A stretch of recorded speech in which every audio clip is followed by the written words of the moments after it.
Congratulations. You achieved failure. You achieved failure. That sentence is the entire reason I wanted to watch this video. Because after 30 plus years of training, I am not even sure I have ever reached real muscular failure on a squat.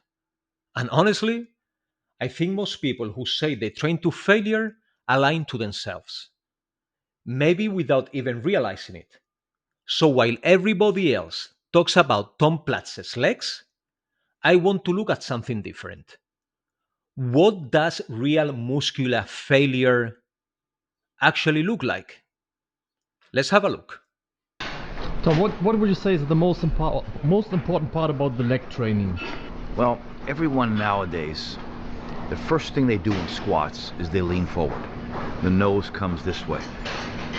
The nose should go this way, like you're jumping in water, not diving, okay? You're not diving, you're jumping in water this way.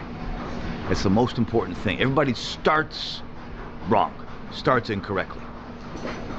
I made one suggestion to David just now. Within seconds, he made the adjustment. I'm impressed right now. That's fantastic. But the majority, and for lack of a better word, the squat has been bastardized. The technique has been bastardized to make it about hip flexors, lower back. I want the quads to be the prime mover. Even if you use less weight, I don't care if you use the bar, use your quads. That's what people forgot about. Okay? When you did squats, you try to not train the glutes. Right. Intentionally. Right.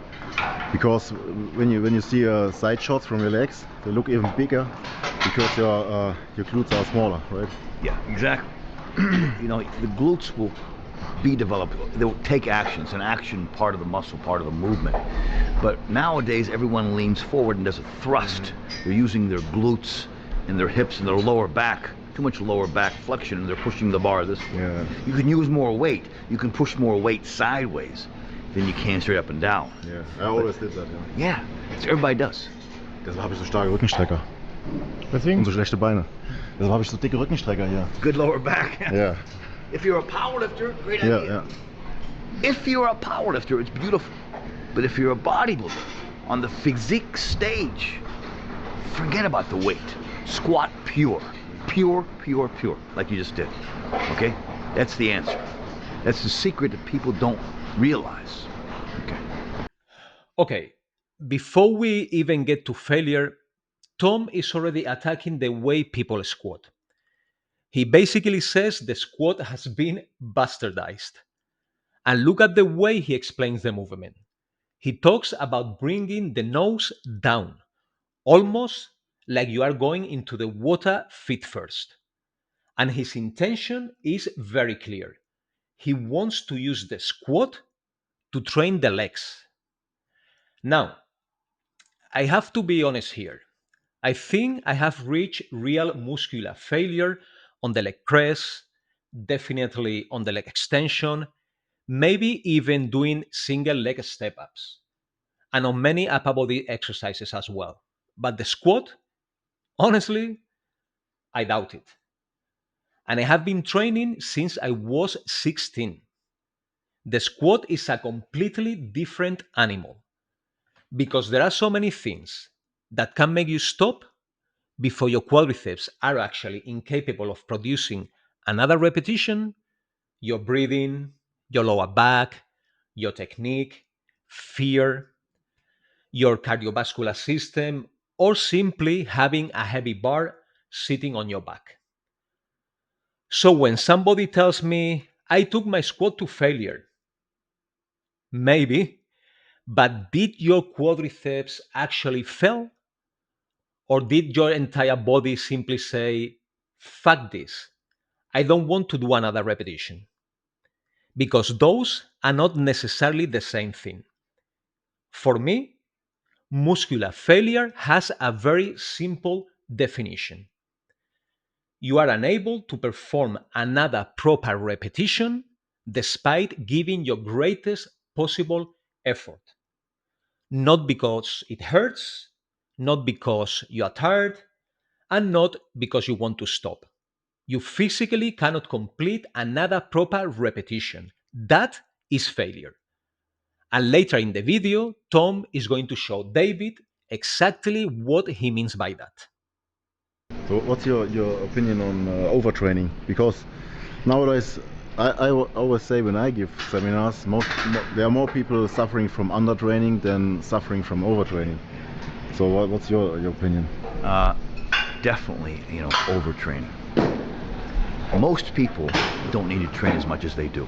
If you train easy and exercise, if you exercise, you need to train more often. Yeah.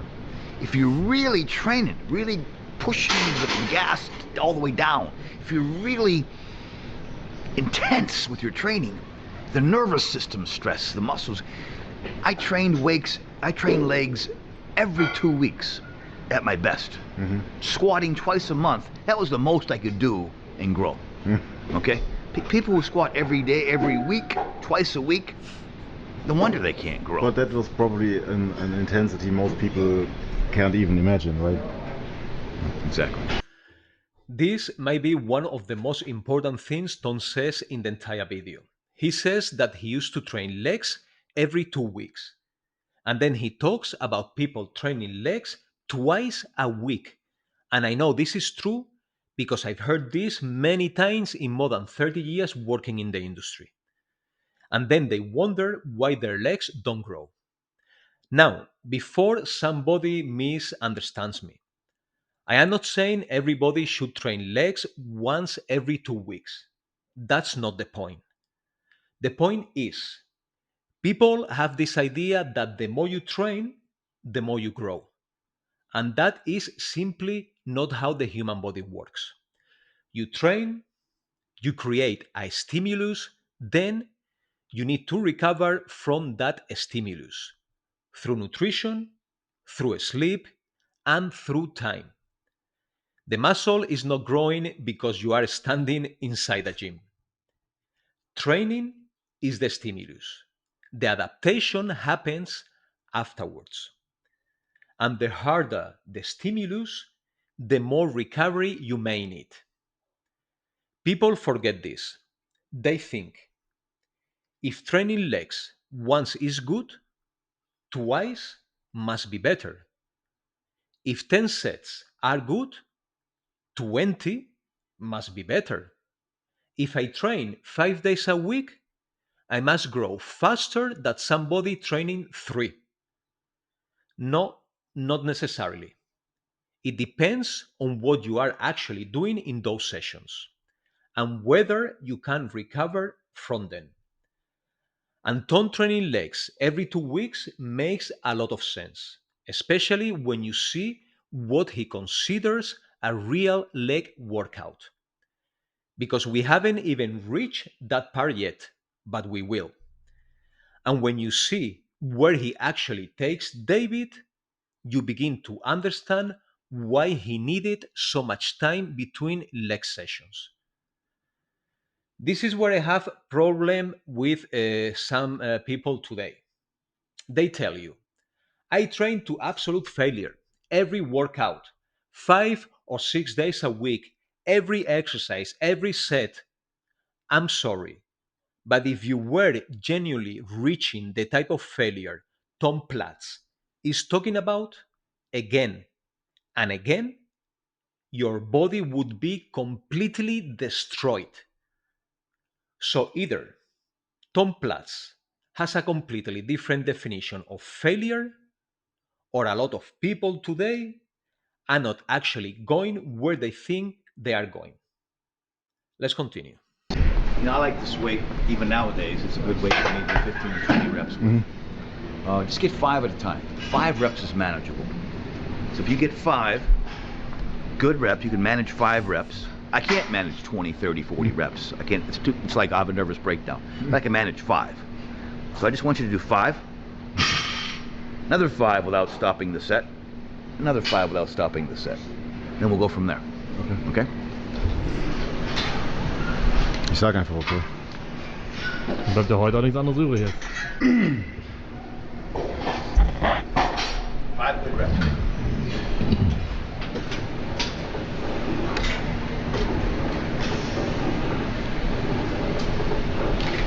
Matze hat mir übrigens erst vor 3 oder 4 Tagen gesagt, dass wir hier hinfahren.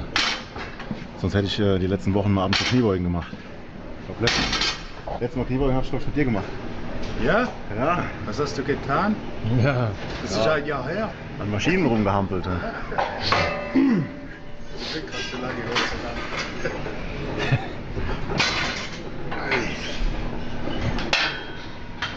Might need you. Good, good. Legs, prime mover. Quadricep, prime mover. 2. Drive. Drive. There's 5. 6.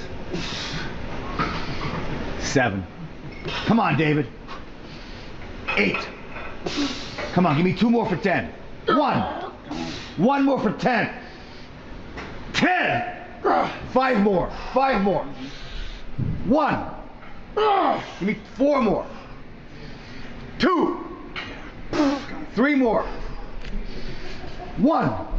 Drive. 2 more. Come on. Get serious. 1 more. 15. Everything. Drive. Okay, now 5 more. 5 more. Make 20. We're gonna help you. We're gonna help you. 5 more. You can do it.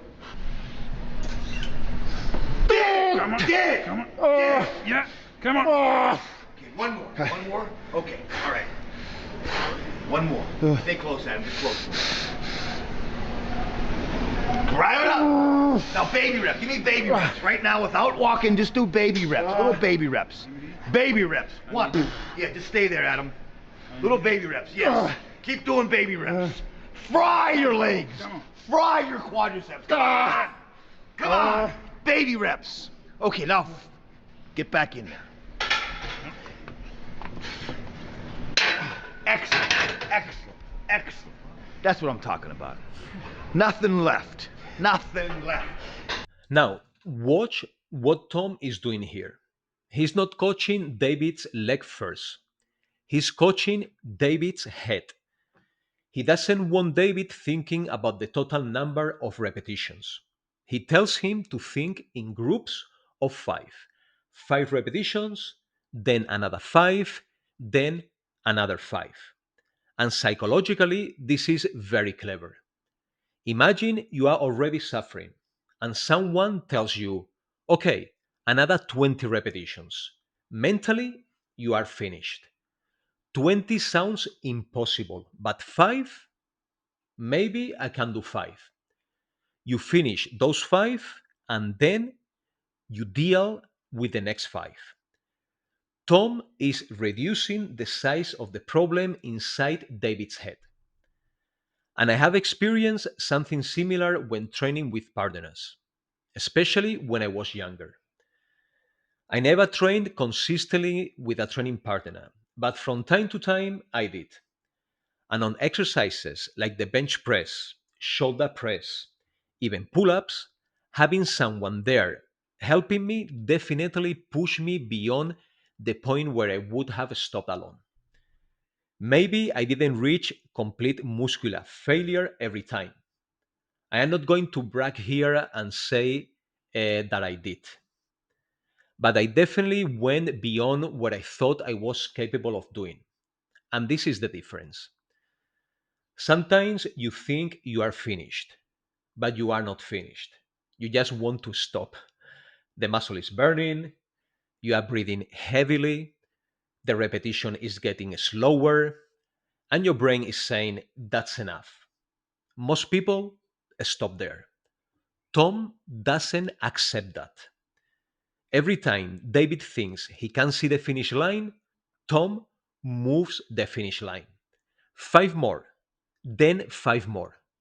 And a training partner or a very good coach can sometimes show you that your limit was not actually where you thought it was. But remember what I said at the beginning: wanting to stop is not muscular failure. And in a few minutes, Tom is going to show us exactly where he believes the difference is. Dave's last 5% is crucial that he gets there. What I say to people where David is right now is go out there and fail. Go out there and fail miserably. I can't even say the word, miserably. Drop the weight on the ground, toss the weight, but achieve failure. Achieve failure. If you can do that, you can also win. If you can fail, you can also win. And all winners have failed. That's the goal here today, that last 5%. All right. Drive. Yeah, keep using your legs. Keep using your legs. 2. 3. 4. 5. Better rest. Okay, here's 5. 6. 7. 8. 9. 10. Beautiful, David. Come on. There's 10. Yeah. 11. Keep going. Come on. 13. Now, come on. Lightweight. Lightweight. Come on. You got 2 more for 15. Dig. 1 more for 15. All right. Now. 5 more. Go for it. Go for it.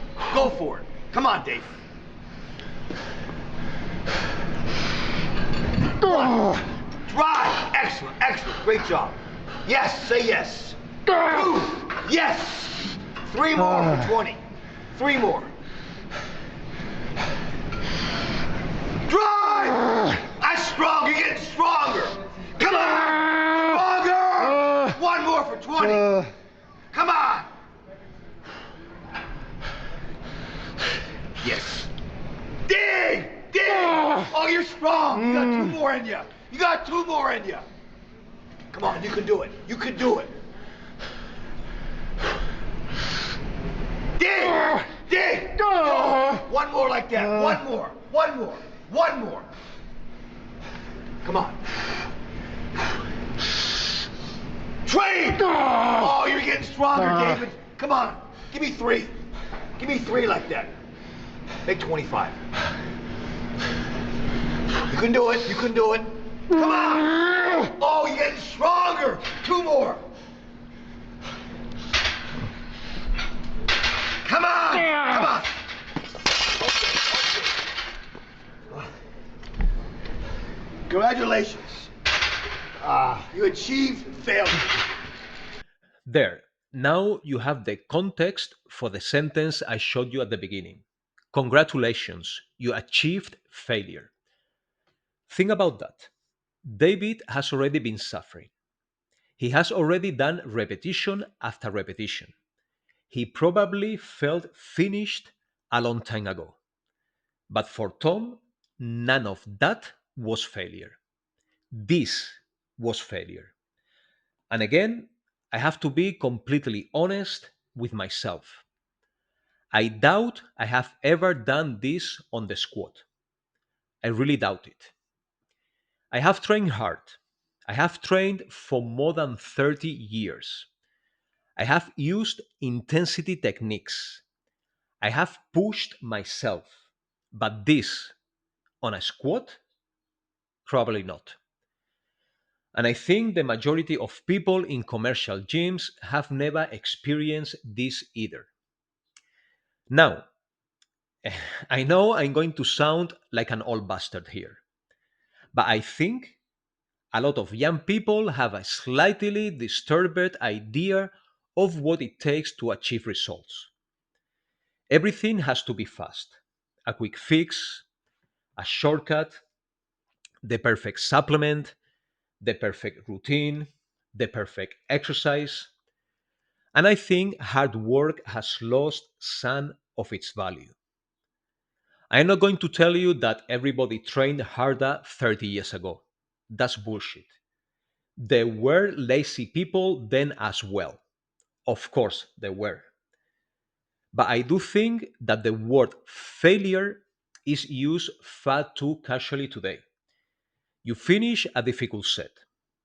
The last repetition was slow, and you say, failure, maybe, but watching this makes you question it. because what Tom is showing here is a completely different commitment to the set. But now comes the question that I think is even more important. Do you actually need to do this to grow? And my answer is no. I absolutely believe you can build muscle without reaching this level of failure. You can grow stopping before failure. You can create an excellent training stimulus without completely annihilating the muscle. And honestly, if somebody genuinely trained to this type of failure all the time, I don't see how the human body could continuously recover from it, especially if you are training 5 or 6 times a week.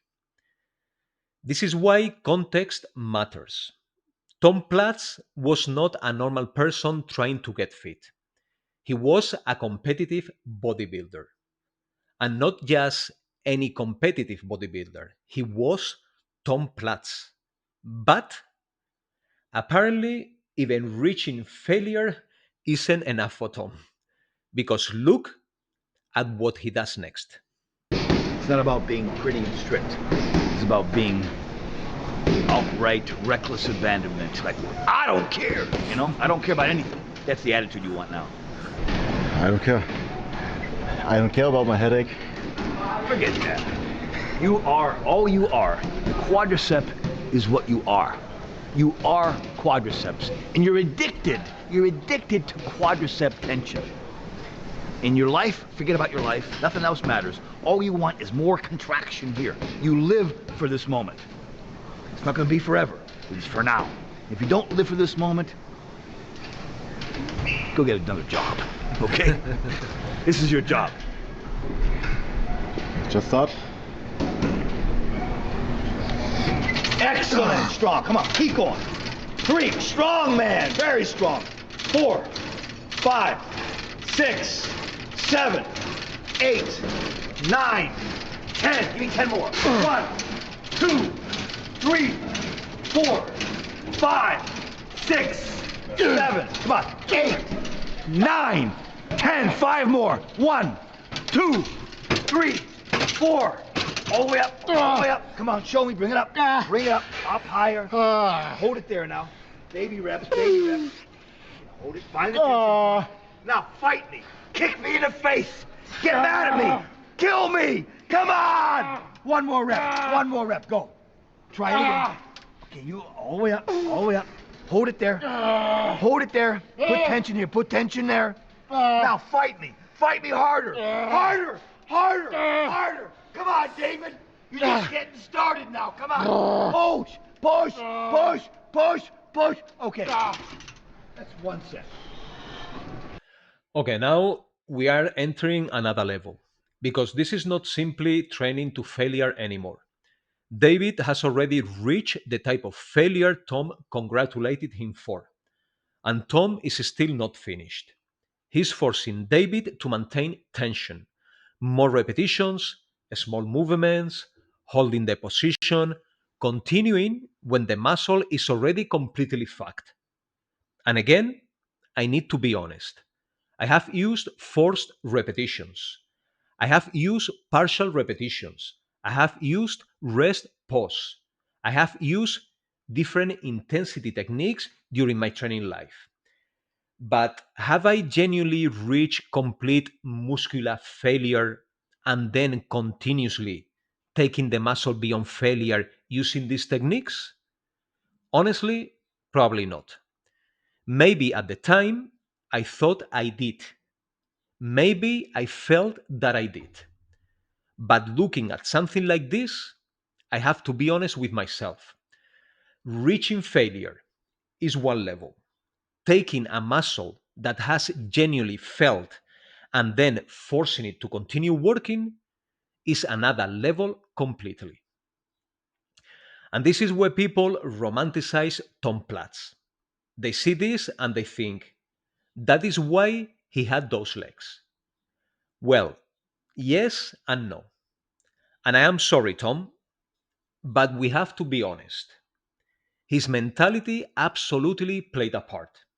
His training intensity absolutely played a part. But mentality alone did not build those legs. Genetics had a massive impact, and drugs had a massive impact. You can copy Tom's mentality. You can copy every repetition, every set, every technique. You can scream. You can cry. You can train legs every 2 weeks. And you are not going to build Tom Platz's quadriceps unless you have the genetics for it. And yes, of course, we also have to talk about drugs. We cannot pretend that professional bodybuilding at this level is natural. So when people say Ton had those legs because he trained them harder than everybody else, that's a beautiful story, but it is too simple. The reality is genetics, drugs, training, recovery, and nutrition, and yes, an absolutely obsessive mentality. Everything together. The mistake is watching the most dramatic part, the suffering, and pretending this was the only reason for the result. It wasn't. So, after watching this, do I think Tom Platz has a different definition of muscular failure? No. The definition is the same. You are unable to complete another proper repetition despite giving your greatest possible effort. What is different is how far Tom was genuinely willing to go to find that point. And I admire that. I really do. You can see it in this video, even after all these years, when he talks about training, he is completely focused. He believes what he's saying. He is not talking bullshit. But yes, there is also some irrationality there, some craziness. And honestly, I think you probably need a little bit of craziness to become a competitive bodybuilder at that level. A completely normal, balanced person probably doesn't do this to his legs. But the lesson I take from Tom Platz is not that everybody should train like Tom Platz. I would never train one of my clients like this. My clients are normal people. They want to become stronger, lose fat, move better, feel healthier. They are not competitive bodybuilders. For me, the lesson is much simpler. Stop confusing discomfort with failure. Stop thinking that more training automatically means more growth. Train hard enough to create a stimulus, then recover. Eat, sleep, give your body time. And most importantly, be honest with yourself about how hard you are actually training. Because after watching Tom Platz, I think a lot of us have been using the word failure a little bit too easy. This is Tom Platz's leg training to failure decoded.